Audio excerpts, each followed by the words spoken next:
des tirs ont été nourris du côté de Bissau, capitale de la Guinée-Bissau. Pascal.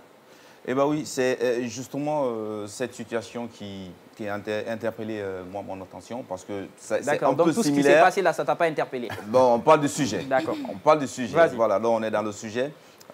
Puisqu'on parle de tir, parce que quand vous prenez un peu cette situation qui se passe du côté de Guinée-Bissau, c'est un peu similaire à la situation qu'on a vécue ici à la Maison centrale.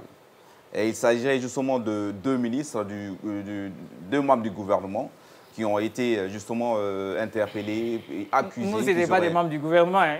Non, mais ce sont des personnes qui ont géré ce pays. Des accusés pour le procès du 28 septembre. Mais bien sûr, ils étaient aussi accusés de détournement, justement, et du coup, ils étaient avec la commission d'enquête en train d'être auditionnés. Et l'audition a pris 4 heures de temps. Et après ces 4 heures de temps, on les a déférés à la police judiciaire. Ils attendaient justement leur verdict. Et c'est ainsi le commandant a décidé avec les hommes pour venir libérer les deux... le commandant de la garde, c'est ça? Voilà, le commandant de la garde nationale. De la garde nationale a jugé nécessaire de venir libérer les deux. Et c'est ainsi les coups de feu ont démarré. Et ça a pris à ce temps. Finalement, aux dernières nouvelles, les deux personnes... On les a fait évader après, on les a retrouvés. Et quelques temps après, le commandant lui-même s'est rendu. Ça marche. C'est ainsi aussi. Mais pourquoi les gens ont tendance à s'imiter? Comment les gens ont tendance à s'imiter dans ce continent? Justement. À un moment, c'était les coups d'État. Maintenant, c'est les tentatives d'évasion. Donc, après la Guinée, après la saison. Sierra Leone, maintenant Guinée-Bissau. Apparemment, le virus se propage bien. C'est pas bien. Nous sommes dans la deuxième épisode West African de Prison Break. Parce que après... C'est qui le producteur, c'est toi?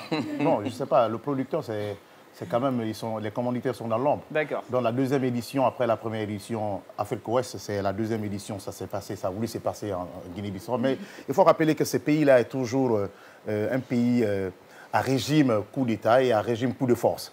Surtout récemment en Afrique de l'Ouest, c'est pareil.